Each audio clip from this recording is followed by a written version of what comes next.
Chères téléspectatrices, chers téléspectateurs, soyez les bienvenus dans notre studio de cours pour une émission qui présente aujourd'hui un document historique. Un document historique qui dénonce les crimes dont est victime le peuple ukrainien. Oui, bienvenue aussi de ma part, chers téléspectateurs et chères téléspectatrices. Découvrez aujourd'hui les dimensions qu'a atteintes la guerre contre la population civile. De plus, vous pourrez découvrir les faits que les médias dissimulent. Nous voulons aussi discuter la question suivante. À qui appartient réellement l'Ukraine ? Vous pourrez également découvrir les dimensions incroyables que la censure des médias a atteintes. Après le courrier de lecteur qui suit, vous serez d'accord avec nous pour affirmer que de tels faits ne peuvent absolument plus être tus. Cet appel au secours à Klagemauer TV nous est parvenu ces derniers jours. Depuis plus de 10 ans, j'écris régulièrement des courriers de lecteurs. Sans exception, tous ont été intégralement imprimés. Mais depuis le début de la crise en Ukraine, j'ai dû constater que plusieurs courriers de lecteurs concernant cette crise ont été censurés et non publiés.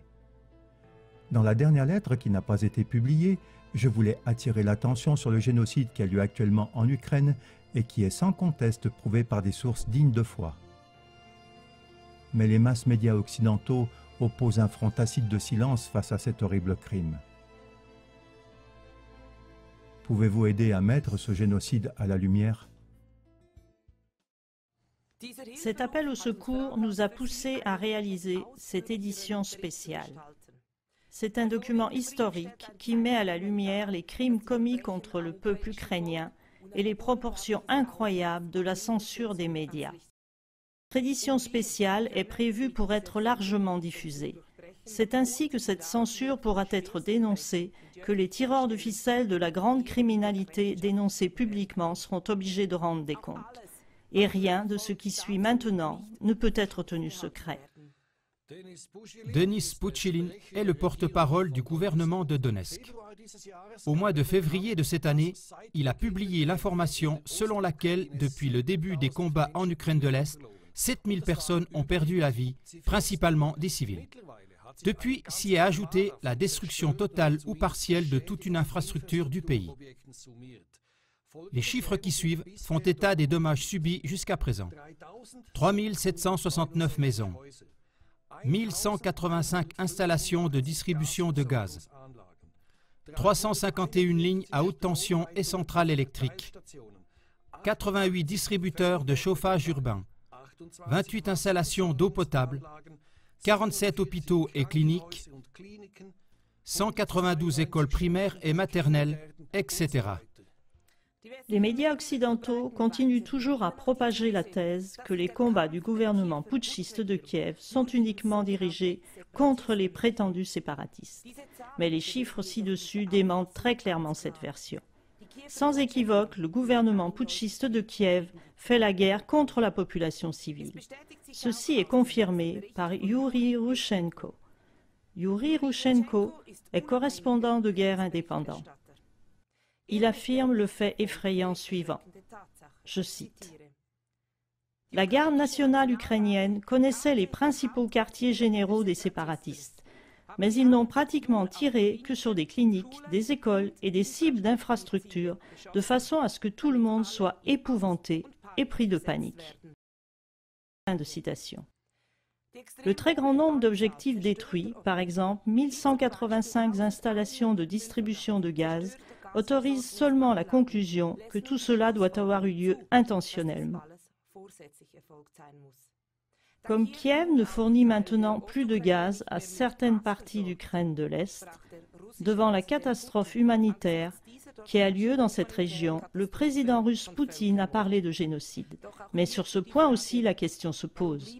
Pourquoi ces faits et ces contextes sont-ils restés oubliés dans les médias du mainstream ? Chers téléspectateurs, le sujet suivant montre également une autre perspective qui révèle pourquoi la population en Ukraine doit supporter tant de souffrances. En 2011 déjà, lors d'une conférence de presse, Igor Berkut, président du parti Velikaya Ukraine, a expliqué comment tout cela est relié de façon terrifiante. Il a formulé ses observations en disant en substance: Il faut comprendre que l'Ukraine soviétique et l'Ukraine d'aujourd'hui sont des pays complètement différents. Notre petit pays appartient maintenant à un petit groupe de milliardaires appelés oligarques, qui sont tous dans le gouvernement ou qui ont de l'influence sur celui-ci, sans lien avec le peuple.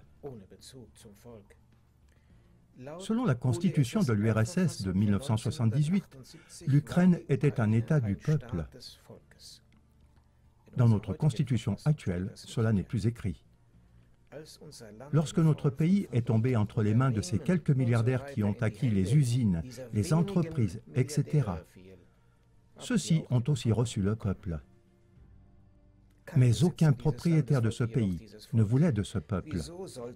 Pourquoi les propriétaires devraient-ils prendre sur eux des obligations sociales pour des millions de personnes qui ne leur rapportent aucun profit?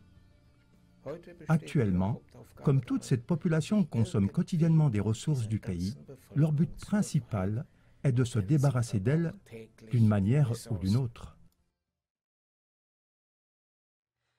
Il n'y a probablement pas grand-chose à ajouter.